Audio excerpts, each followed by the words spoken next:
Ortega. Stay back, relax, and listen on. It's all of my career in professional wrestling. And remember to subscribe to Top's videos on YouTube. Hit the bell notification so that you don't miss other interviews. Y guste o no te guste, esa es la que hay.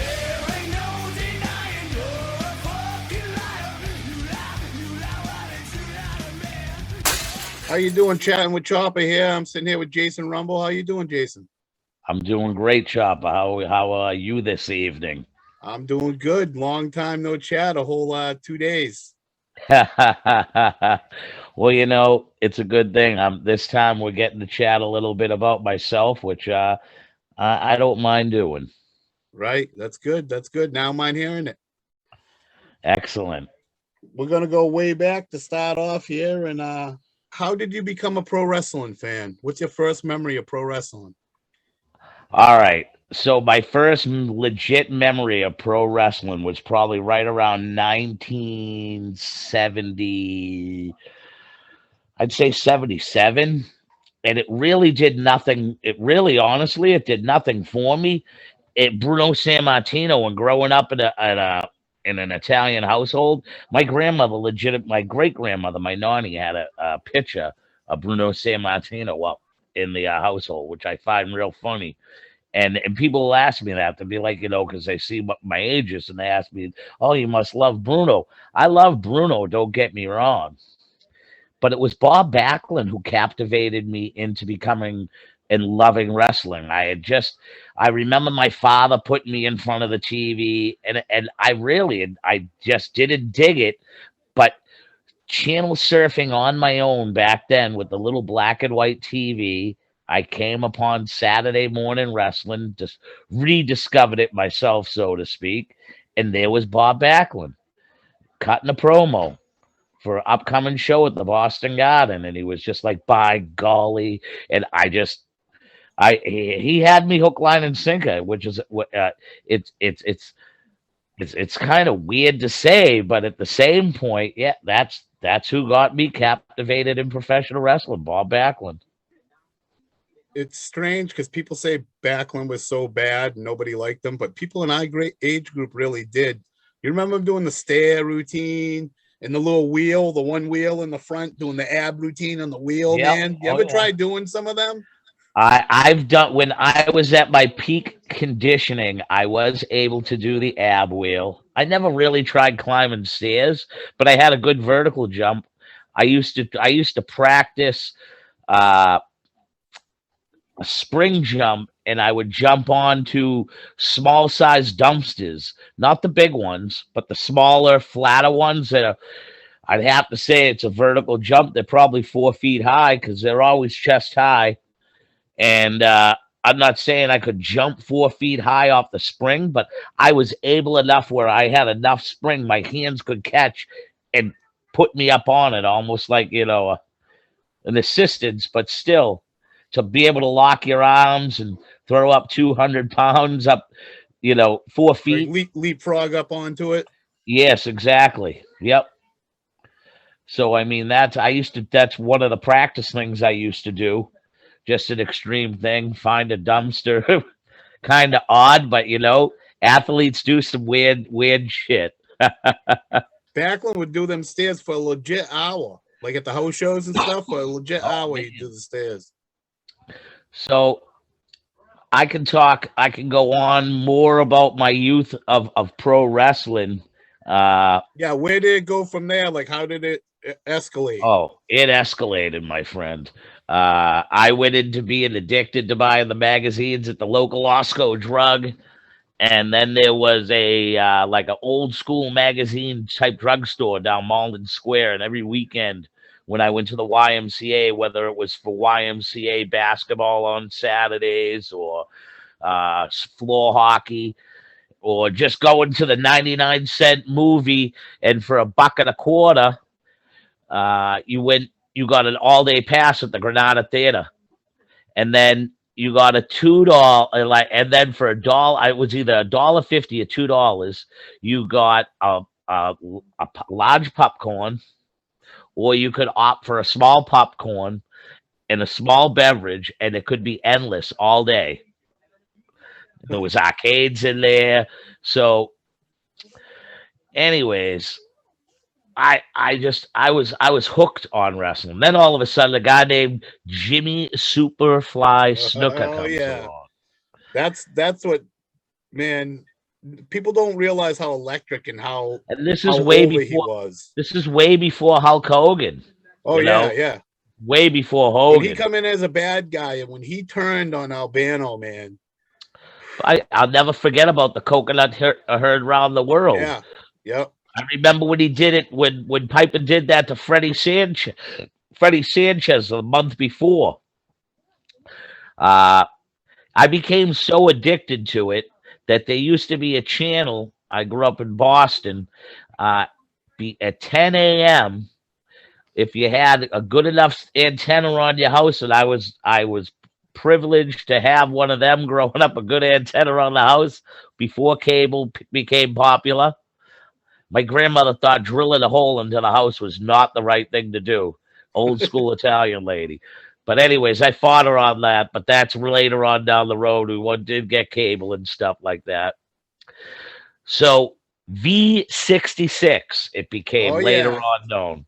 Yeah. Well, Channel 66 used to have another show because there was All Star Wrestling, that was 56's, and this was Championship Wrestling, and it was another program that WWE or WWF produced, and the promos that were on the show were never directed towards Boston. They were directed towards Connecticut and New York.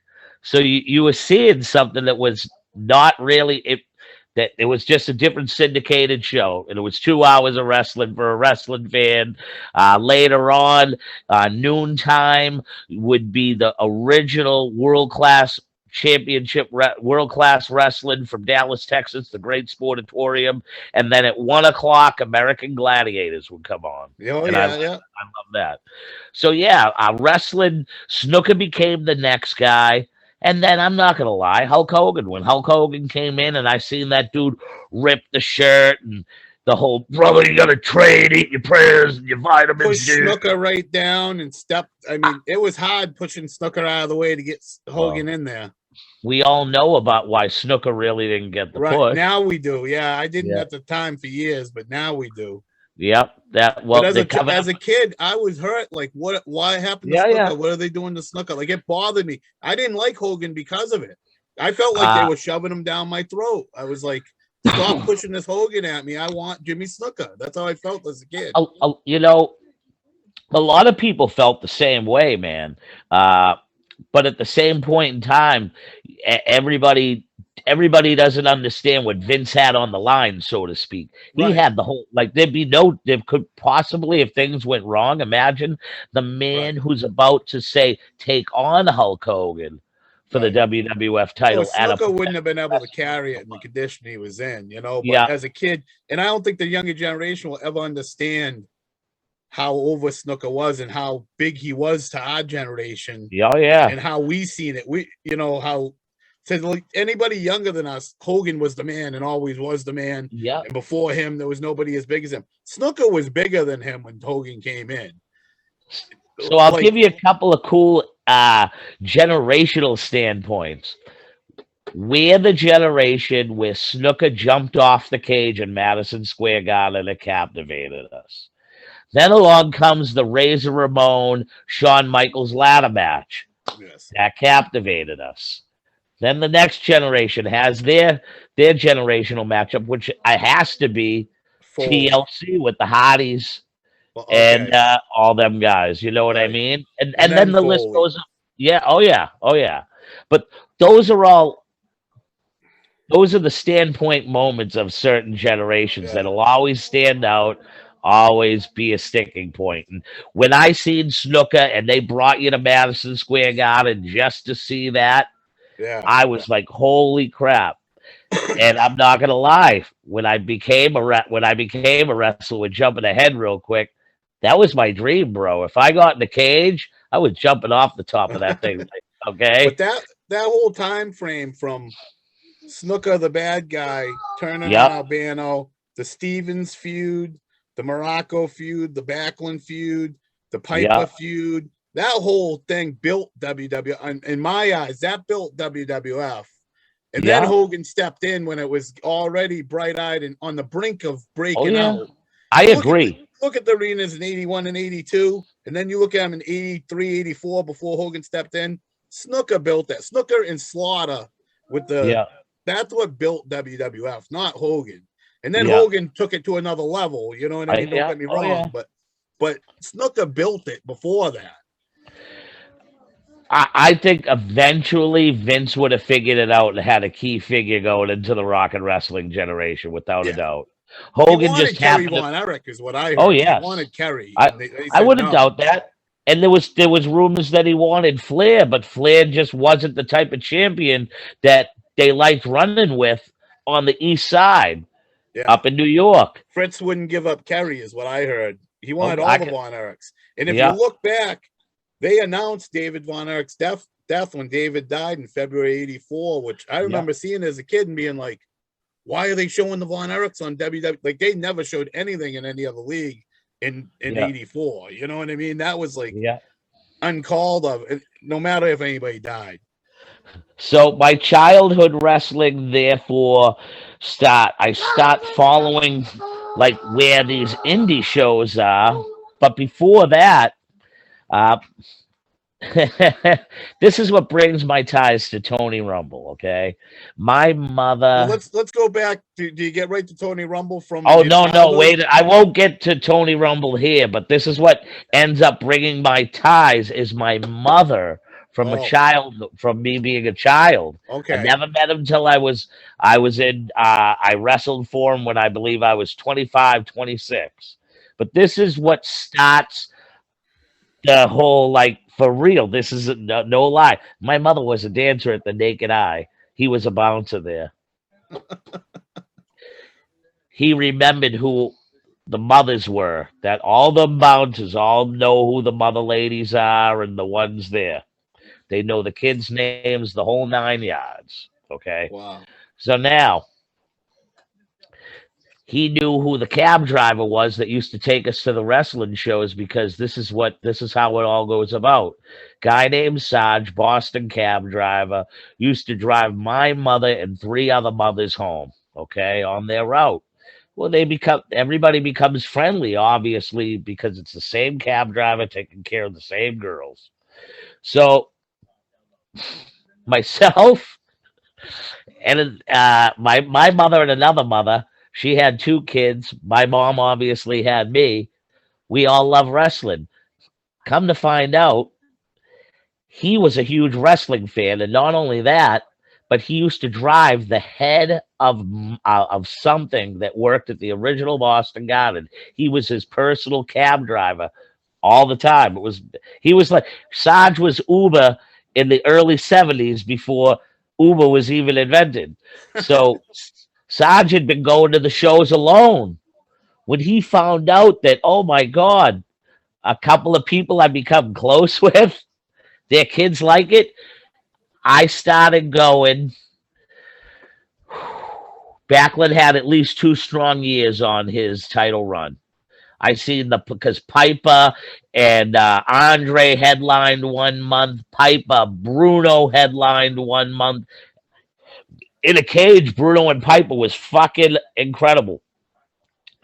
The feeling at the old Boston Garden when the ring announcer would announce the matches for the previous month, and tickets will go on sale this Monday at the Garden box office. When he would announce Andre, I thought the place would. I felt like it would explode. When Bruno Sammartino came out of retirement to take on Roddy Piper, I'm gonna tell you this right now, Bruno. Even over, I watched Hogan. I was still going when Hogan was there. Hogan never made this place rock like the noise that came out of the Garden when they said, Roddy Piper will be in a steel cage. His opponent will be none other than the returning as soon as you heard living legend, the place fucking I thought the old garden was going to crumble that night. No It shit. was electric. Hogan never made it that way. The last time I can tell you I felt that sensation was 2 nights before. It was either Christmas Eve or Thanksgiving. Me and my buddy went to see Aerosmith at the new TD Garden. Aerosmith with Kiss, and I thought the explosions and everything was Yeah. loud, but And that's a bigger Bruno, crowd.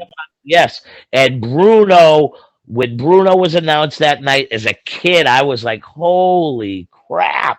So, Yeah. anyways, and then Sarge would take us up to the Kowloon and we'd go autograph seek and have some Chinese food. And like, Now, yeah, who was this driving you around? this was the cab driver of my mother and another mother who would You calling dance him us in the Sarge naked eye. though? That was his nickname, Sarge. Okay, but it's not Sergeant Slaughter. No, nope, Okay, nope, okay. nope. I didn't think That would so, have but been you kept saying awesome. Sarge. I was like, I gotta make sure. No, Sarge was the dude's nickname. Sarge was cool as shit. Yeah, he would take us every month. It could be a blizzard out, and that Wow. dude would show up to the You went place. every month to the garden? Buddy, I went every month to the garden. I was lucky enough to go, and I seen Piper and Andre. Yeah. And I got to see Piper and Snuka, and that Yep. were two of my favorite childhood memories. Piper beat the hell out of Andre. He Yep. jumped him from behind and put his kilt behind his neck, around his neck, and put his knee in his back, and just choked him out, beat him down. He ended up getting disqualified, but he beat on Andre the whole time. I couldn't believe it. My seats every month, okay, were always where the technique sign is. We were either row A, or B. So first 3 rows, and always in the middle, or where they came out over that pass or the sides, or Wow. virtually across. Never experienced anything other than that, and I'm not kidding you. Every Wow. month, every freaking month. I tell everybody the one match as a kid that stands out to me to learn, like that taught me that like high spots don't keep you like can keep certain people captivated. But Bob Backlund, his match with Jesse Ventura, but especially his match with Sergeant Slaughter. Slaughter and him went 59 minutes, no lie. Backlund, every month that he wrestled in that building, you would look at the clock, no lie. It would be 9:58 to 10 o'clock. He'd go on, and that place he would not wrap his match up till almost on average 55 minutes. No lie. This night it was 11. It was 10:59, and the match ended. Slaughter that one night had the Cobra Clutch on, and the Cobra Clutch was on for about 10 minutes. Backlund kept on feeding over the top rope, and Slaughter would haggle him over the top, and his feet would be dangling like a fucking pendulum. Did you go to the Backlund would fight his way. The pay-per-views were the only two things I did not go to. No, before they were pay-per-views, when they were in Foxborough. King of the Ring in Foxborough. No, I didn't get to go to the Foxborough shows. I wish I had. I went to the first King of the Ring when it was a house show in '85. Yeah. Is that the one with Holly Race? Oh, Don Morocco won that one. Yeah, the first one. Holly won the second one, and that did Holly Race win the second one? That was the third one. Okay. That was on TV. There was two in Foxborough before that, 85 and 86. Holly Race won 87 when it was on USA or whatever. Yeah. 85, Don Morocco won. I forget who won 86. I remember reading about those because at that time in the Boston Herald, Killer Kowalski used to have his weekly article in the Sunday Boston Herald. Yeah. I remember reading for about years. those. I told everybody about it. Everybody told me I was full of shit. There was no King of the Ring before until the internet got popular. And you could look it up before the internet. Everybody used to. There was no King of the Ring. You're full of shit. You're full of shit. I'm like, I'm telling you, I went to the King of the Ring before it was on pay-per-view. The old Foxborough Stadium. Yeah, that, and I went to the same year. World Class came to Boston Garden. No, to Lowell. Okay. I think it was Lowell. I went to the original first show in the original Boston Garden, where it was still to a point, I believe it was the NWA, but it was Yeah, merging over to yeah, it was WCW. still. The main event. The main event was the Steiners versus the Road Warriors. Yeah, I got a I was Terry Funk interview from that show. okay. Backstage, Terry Funk did a run in or something. Okay. I Terry can't. Funk was at that King of the Ring show. It's the only time I've ever got to see Terry Funk live. But it was still, 86. It wasn't bad. He was still young, I mean, 85. He was still young enough. I used to see him live. Him, Dory, and Jimmy Jack Funk. They used to make. They were always at Actually, the I probably Garden. seen him on them shows too, huh? Now that I think Oh about it, I yeah. just don't remember it. Yep. Terry. It I was was too busy Terry. marking out for snooker, man. At them years, I was all world class, and for WWF, all I cared about was snooker and Yep. Piper. Snooker and Piper was all that kept my interest in WWF at that time. Yeah. Piper was Morocco the too. man. Morocco, I'd say I liked. Don Morocco, and I'll tell you, a guy who captivated me well before them, that doesn't get his props, but it's because he's very controversial, would be a guy that was competing David on Schultz. basically bro. There you go. Because me too, same thing. Yeah, I love David Schultz, but he he was was gone by that time. he was Piper-esque, bud. Yeah. He was Piper-esque. Oh, David Very Schultz is one much of my so. favorite. David Schultz, Bruiser Brody, Yeah, Piper, Snooker.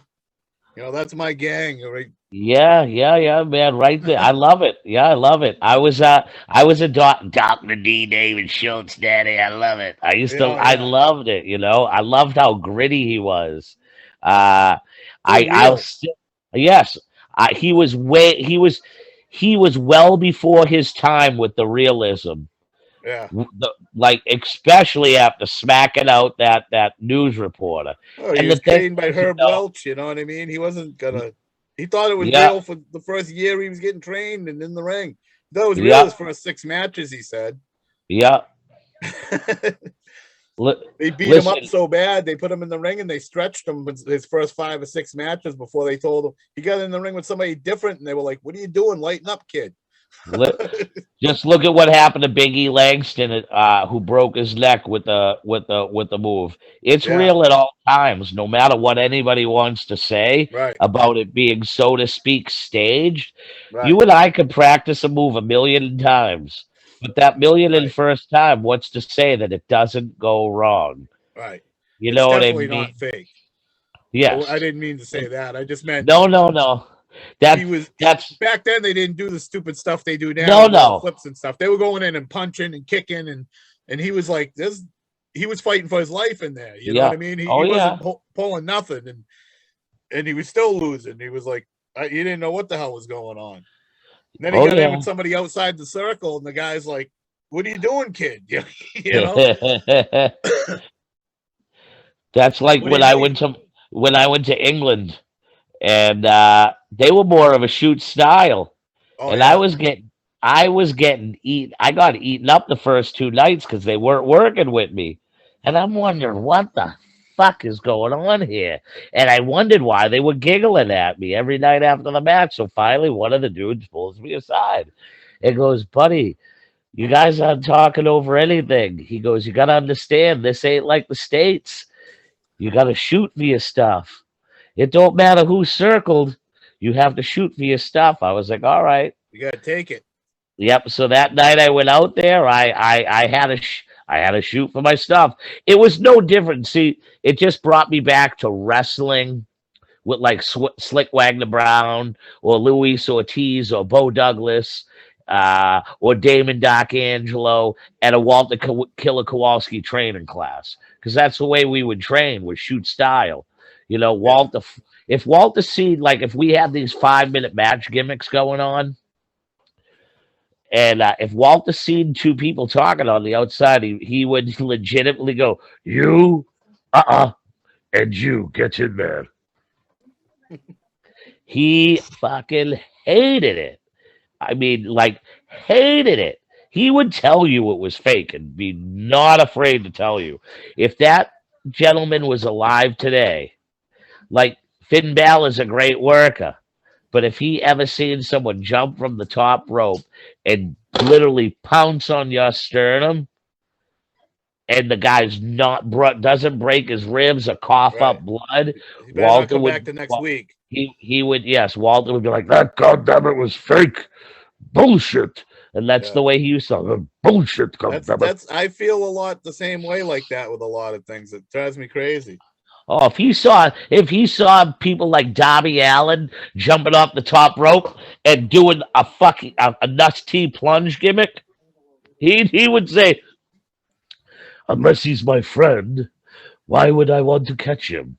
That little prick is gonna fall and hit the ground. And that I shit you not. If a Kowalski person listens to this interview, they'll attest to that Walter would say, move, goddammit. Right. 9 out of 10 things they do today, that's all you have to do is step aside. Yeah, yeah. Oh yeah. You know?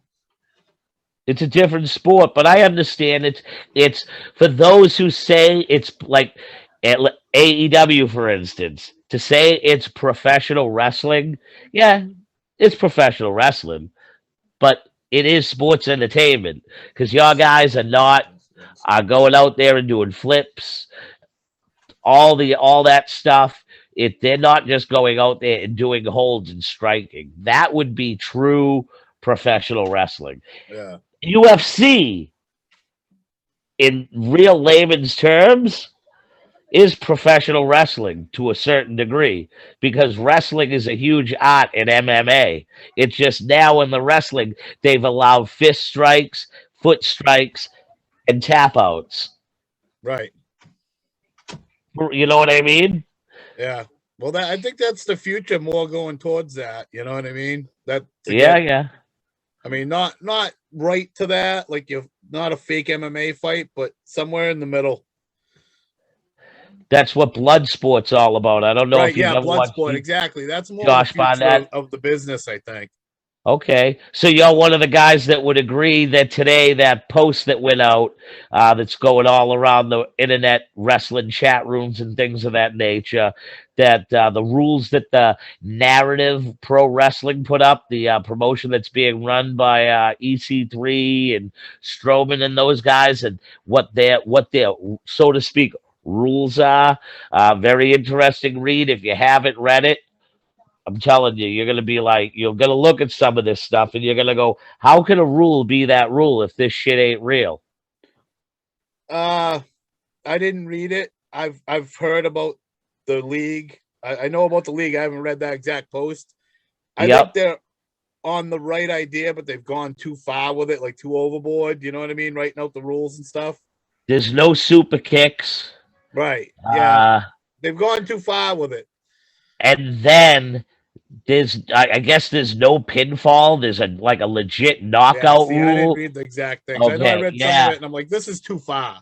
You got go in depth on it. No You'll be flips, and they got Flip Gordon on the card or something. Yeah. I know that. Like, you can't do all that. Like, there should be pinfalls. There should be. I think you gotta go halfway on what they're doing. Like you got the right idea, but you went way too far with it, dude. Like, cut it back halfway.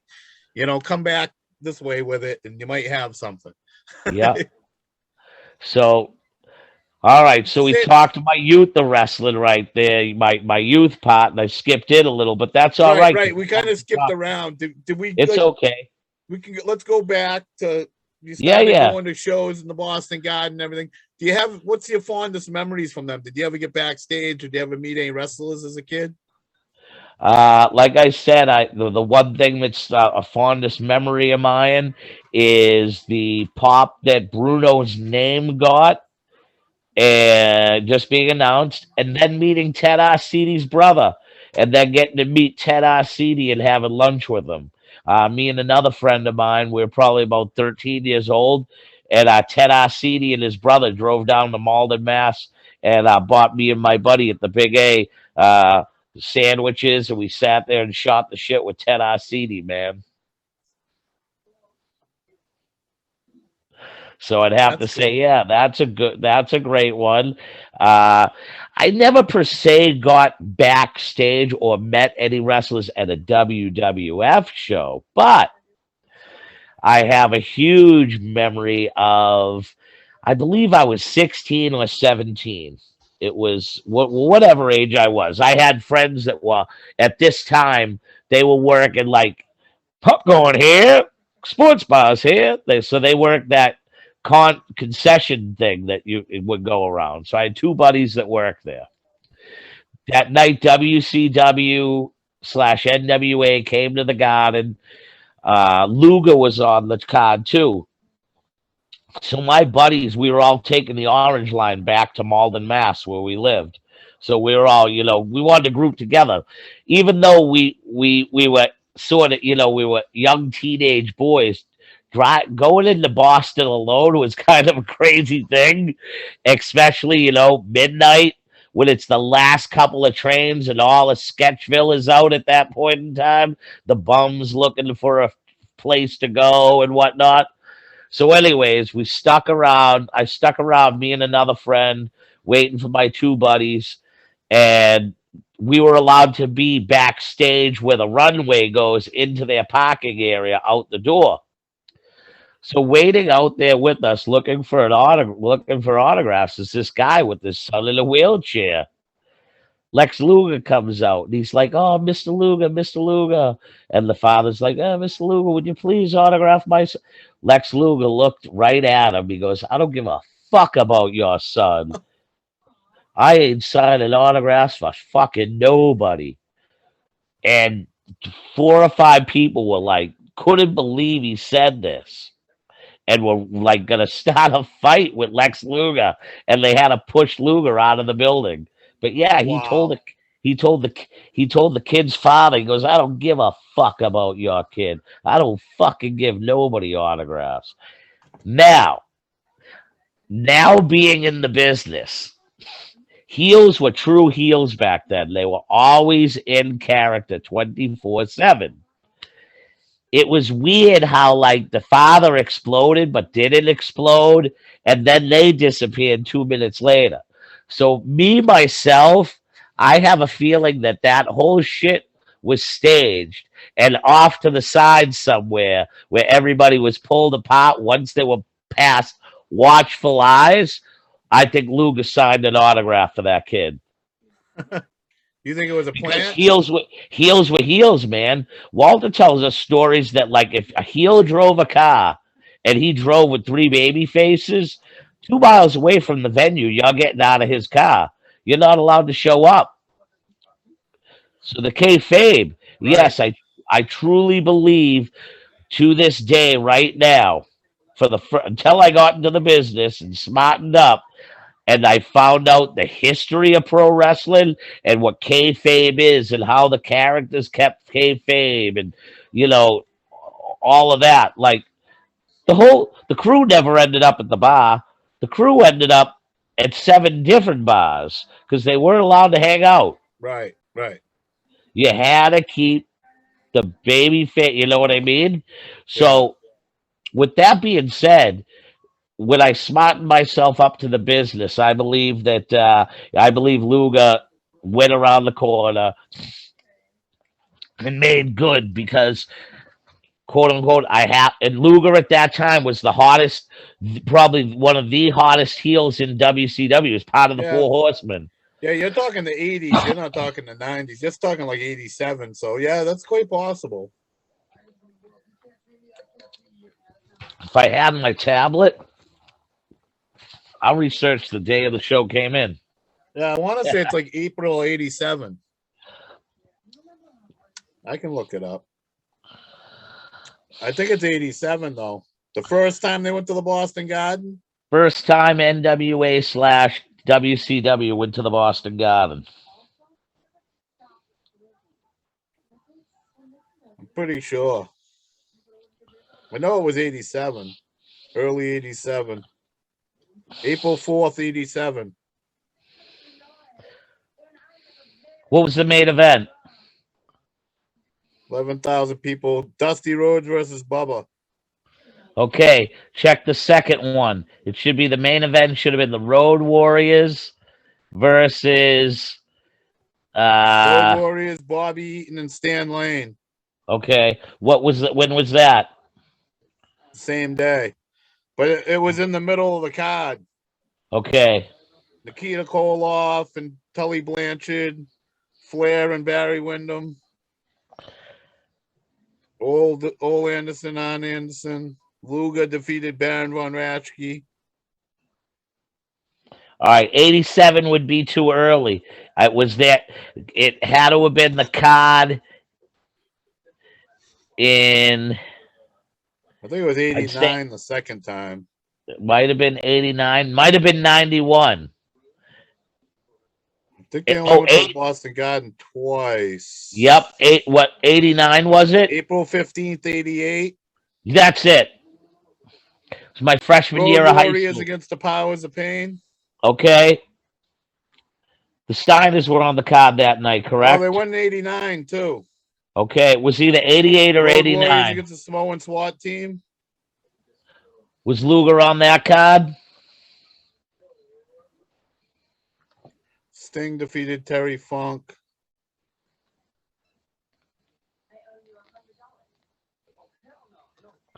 Because I went to the. Warriors defeated the Powers of Pain. Okay. Dusty, Sting. NWA Tag Team Champions Lex Luger and Barry Windham defeated NWA Tag Team Champions Ric Flair, Nikita Koloff. Yeah. What was either 80? It was either 88 or 89. It would probably Which one be were you 88. looking for? Say what? Luger and Windham defeated That would be Flair, it. Because Koloff, Anderson, and Blanchard. And Luger was a. I think it would have been the. I know Luger was a heel because I remember the. I was there for the incident. Luger, U.S. champion Lex Luger pinned Ricky Steamboat. That would be it. That's 89. July Okay. 8th, 89.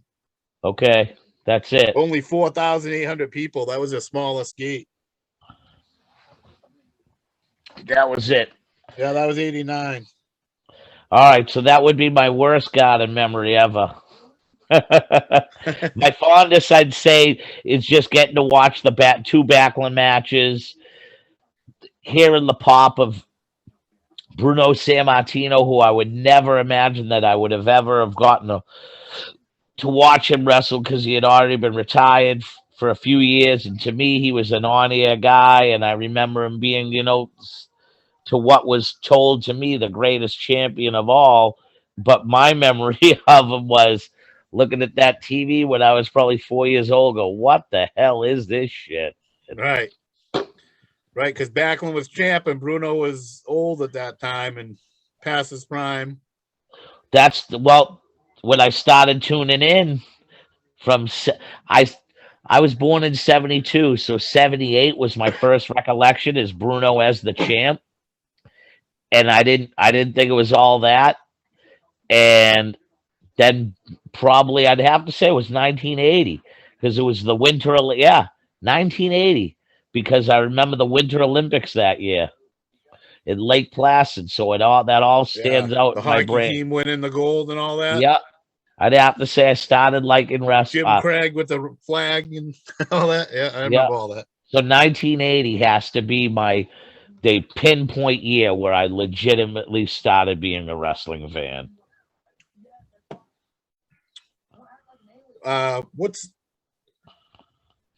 Would you say that pretty much leads to you?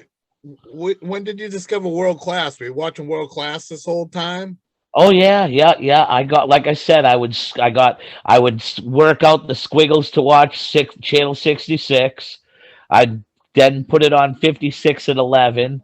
Then you go to channel 25 and All channel American. 25 and channel 25 got World Class Wrestling. Yep. Because that was the syndicate in Boston was channel 25 for World Class. What was your opinions on that as a child, like at that age? Loved it because those are some guys that I only got to see in wrestling magazines, like the Missing Link, Bruiser Brody, Iceman King Parsons, who I thought was awesome. I loved Iceman. Very underrated. I always say Iceman King Parsons is so underrated, man. The Too Cold Scorpio of his generation. Especially when people bring up like great black wrestlers. Yep. Iceman he was a great heel. He was so over as a babyface under the Von Erichs. How many people get over as a babyface under the Von Erichs? Chris Adams, that's about it. and Iceman King Parsons. I In believe. Texas, with all the racism and everything in the 80s, Yep. he got over like a mother. Yep. I believe another guy that, would have definitely got his just due in the world of professional wrestling that came out of that promotion, but died early, was Gino. Gino. Man, gorgeous He's Gino one of my Hernandez. favorites. Gino was Okay. so good, man. Yeah. Gino was another Flair. If he ever got out and got his matured, he Yeah. could have been Flair.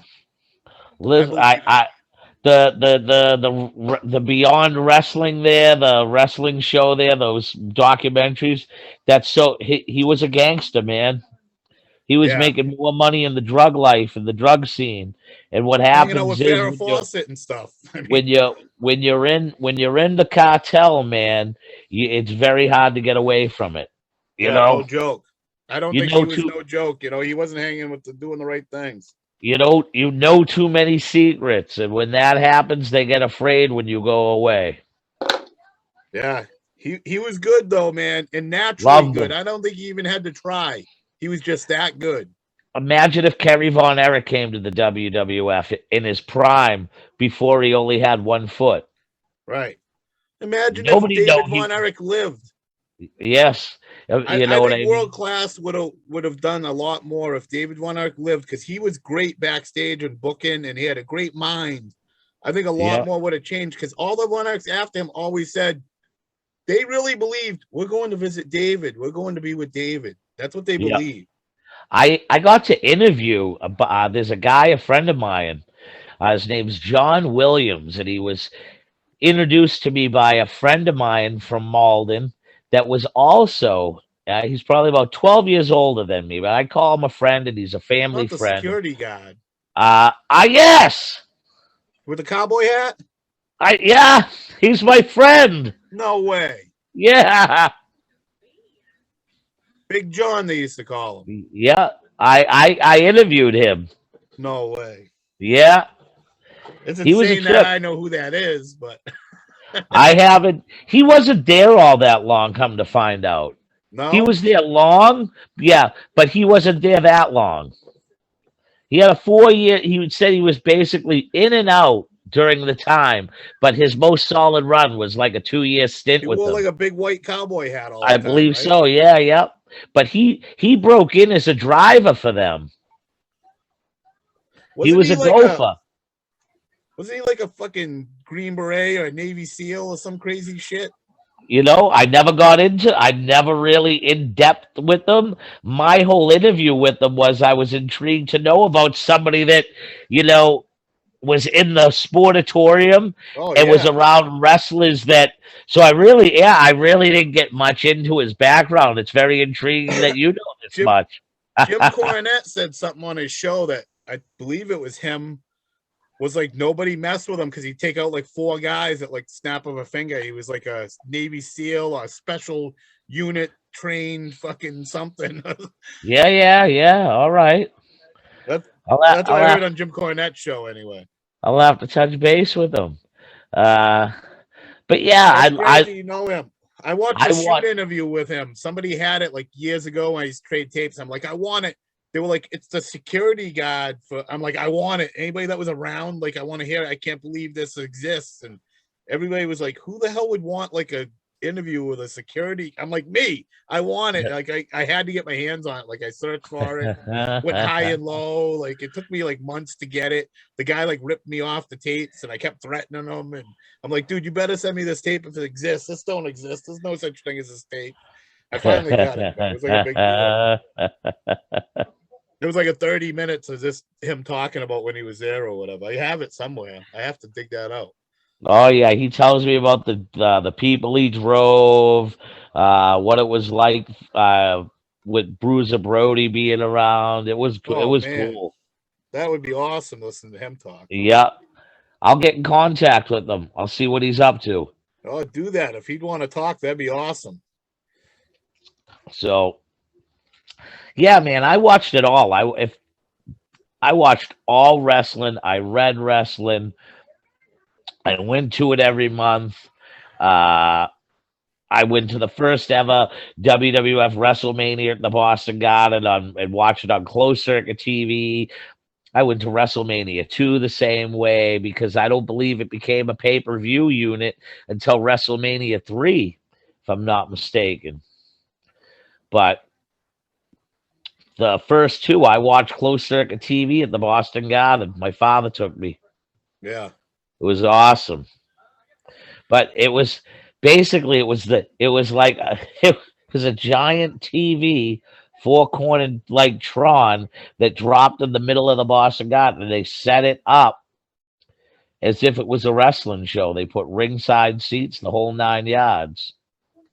Yeah, like you're going to a wrestling show, but you're watching on a big TV. Big screen, yeah, yeah. It was very unique. Uh, and I bet you the Garden did well. Because they see, as a kid, I didn't know they did boxing matches like that and stuff. So I thought, wow, this is the first of its kind. My It was father's a like, pretty new concept at that time. They were doing it for boxing, and then wrestling yeah, started doing it. I think they did it for like Evil Knievel and stuff, didn't they? Around that oh, time, I wouldn't doubt it. I would not Evil doubt that Knievel they, was really big, like late yeah, 70s, early 80s. They were starting to do stuff like that. It was a new concept before they invented the pay-per-view. yeah.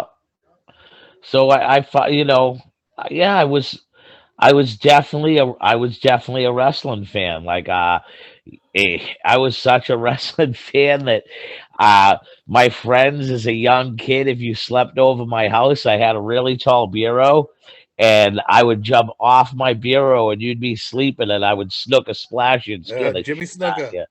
You know, and my friends would be like, dude, you're fucking crazy. I had friends that even when I was a teenager, I'd be like, dude, don't call me till after 2 o'clock on a Saturday. It was the truth. I'd have every VCR in the house going. I'd have VCR set up in every room recording.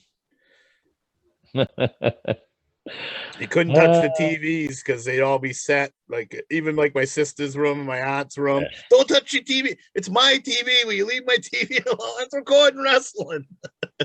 Hijacking their TVs. 15 more minutes. You can take it back. 15 more minutes. USWA's on, or whatever was on at that time.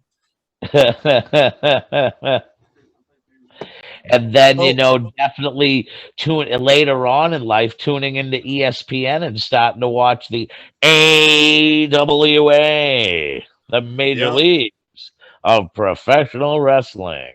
Yeah. Like AWA was on ESPN for the longest time, and nobody probably even knows, Right. That's I what remember they used to have a classics show on like late at night, like 12 or 1 o'clock in the morning. No, they were on during either Monday or Tuesday, and it used to be at like 2, I'd say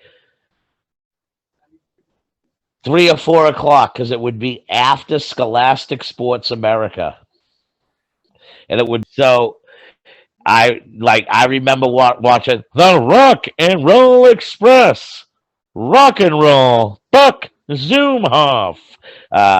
You had Cowboy, Scott Hall, Kurt Hennig. Like I read yeah. Gator Scott Hall, he went by for a while. Yeah. He was Cowboy Scott Hall at AWA all the time. He looked like Magnum TA. He did really look like Magnum TA's twin brother to a certain extent. Yeah, he did. They did. both had the Tom Selleck look. He was bigger though. He looked like a bigger version of him. Oh yeah. Oh yeah. That's another guy that he would have blew up in this business, Magnum TA. Poor guy gets in a car wreck, and everybody knows it from there. But he was scheduled to be like, who knows if Ric Flair would have made 16-time world heavyweight champion, because Magnum TA, if he never got into that accident, that was Dusty's golden boy right there. So many of them were changing 90s, like David Von Erich, Magnum TA. There's a few of them there that stuff happened that really would have changed how wrestling went, I think. Yeah. So yeah, my childhood definitely up through my teenage years, without a doubt. Like I really never lost contact in wrestling. Maybe Gino for a few Hernandez is years. another one.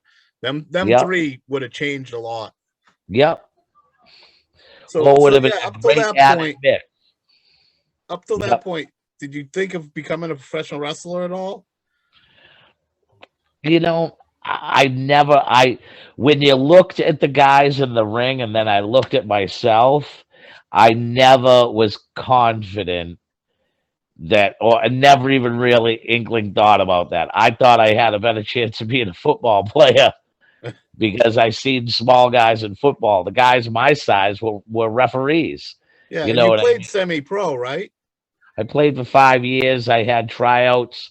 I went to two different open tryouts, were just basically extended uh, scouting combines where they were 2 days. One day existed on just, your physical attributes, meaning weightlifting, running, and the next day would be based upon skills. So I got to do two. I got to do two of those.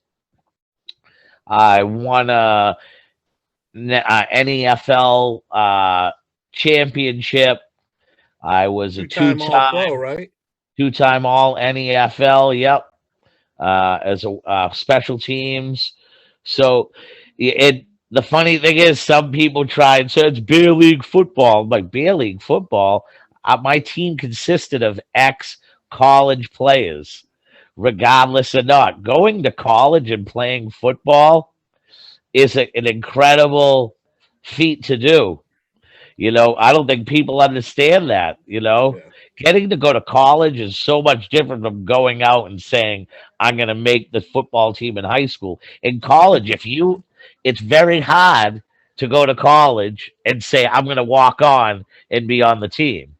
Chances are you ain't on the team. You're practicing with them. But come game day Saturday, you're one of the guys that's standing on the sideline in a fucking jumpsuit. That ain't on the football team. If you ain't suiting up on Saturday and you just practice squatting with them, you're not on the football Right. team. I played against guys who were on. So some people rag on it. I played against incredible competition. I played against the Lynn Havoc, who, as a kid, there's a guy named Eric Swan, who was the number one overall drafted player in the NFL draft, drafted by the Arizona Cardinals, defensive end, number 98, Eric Swan. He played for the what before that they were a different team before the Lynn Havoc, and whoever the guy who bought the Havoc changed the name.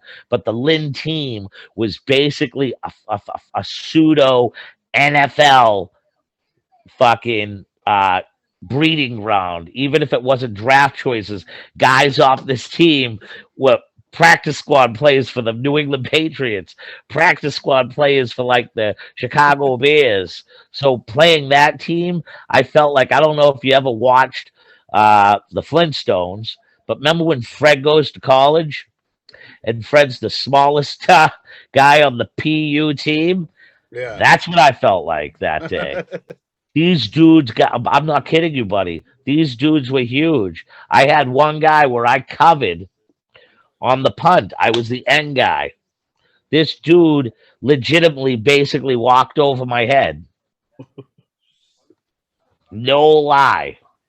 It was intense. So yeah, I went a good way in football. That's where I thought my avenue was. Uh I started going to a few local indie shows because of the That was going to be draw my that. next question. If you ever went to any other Yep. shows. So I would watch Fox 25. I love their news. All of a sudden, there's a guy named Brown. What's his name? Brown. I became friends with him, Monty Brown. And the Patriots start doing these fucking vignettes of liking pro wrestling. Well, the month before, it was ironic that I went to an indie show that was CWA, ran by Tony Rumble, and Steve Carino was on the show. And my buddies that I was with, I was like, oh, he's tiny. I could become a wrestler. So all of a sudden, this Monty Brown, they're live at the Patriots, and Tony Rumble does a vignette with Monty Brown inviting the Patriots to come on down to Revere, Mass to the CWA show. And I showed up at that show. I became I'm like, oh crap, the Patriots are getting involved. So it was probably about a year or so later. I have friends that we used to after the bar after parties. Well, my friend, one of the girls that worked at his father's convenience store, a girl named Erin McKenzie, we all became friends, and she hung out at the same bar we all used to go to. Come to find out, I'm talking about wrestling, and she goes, my fiance is a wrestler. I was like, your fiance is a wrestler? I was like, who's your fiance? And she's like, John Cronus. I was like, what? I was like, I go, I just was at the last ECW show. I go, I follow them. I go, I love that wrestling. That was the other. I was into the ECW scene. So next ECW show, I go with her and my friends. She is VIP. She got to sit right behind where the ticket takers would be if you were at the dog track, that like VIP section. Yeah. So I was there, and after the show, obviously got to hang out. So I met Cronus that night. After that, I'd come to the shows, and I'd end up just backstage talking with Perry and John. And so it's the IEBW Hall. Perry had blown out his knee 2 nights before, and that's right when he was about to sign with WCW. He was in a bad mood. I'm talking wrestling. He looked at me and said, you know what? Shut the fuck up and just go and be a fucking pro wrestler. If I see you again and I don't find out you went to that school, I'm going to fucking kill you. I just walked away, and that night I ended up seeing Aaron. I go, hey, will you take me up Kowalski's on Tuesday? Aaron took me up to Kowalski's on Tuesday, and from there, I went in there, seen some dudes wrestling, and I was like, all right. And getting to meet Walter Killer Kowalski was so awe-inspiring. Shaking his hand, it was like still in claw hold form, and your hand like perfectly fit into like, it was like it was shaped to just shake hands.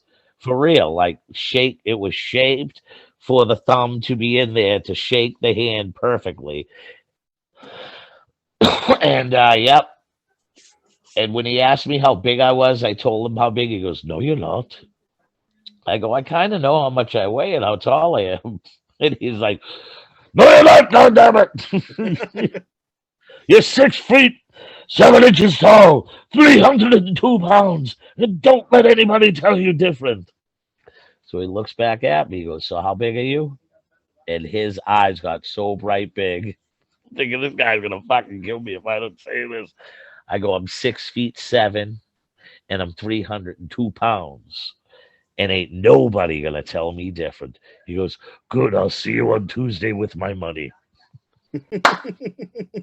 Well, it was Thursday because I was there on Tuesday.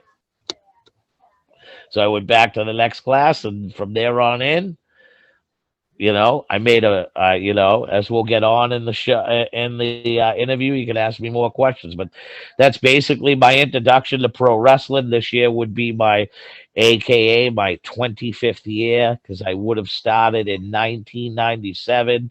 The reason why I remember all this is because the song at the time was 25 years old. My mother, God rest her soul. And I happen to be turning 25, and I just happen to be turning 50 this year. So I'm at that point.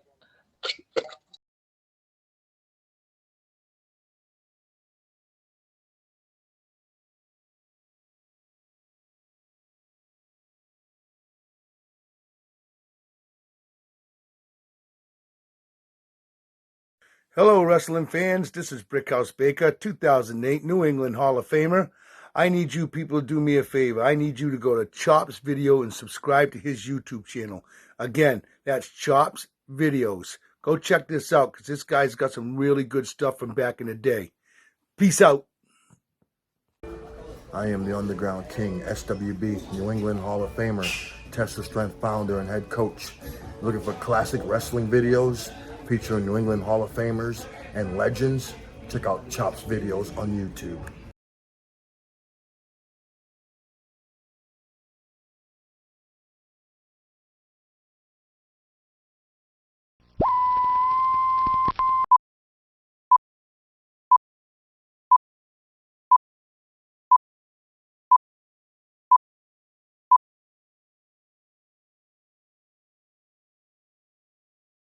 And it turns out there is a path you can take around two moving black holes that haven't quite collided yet, where you can end up in the past of when you started that journey.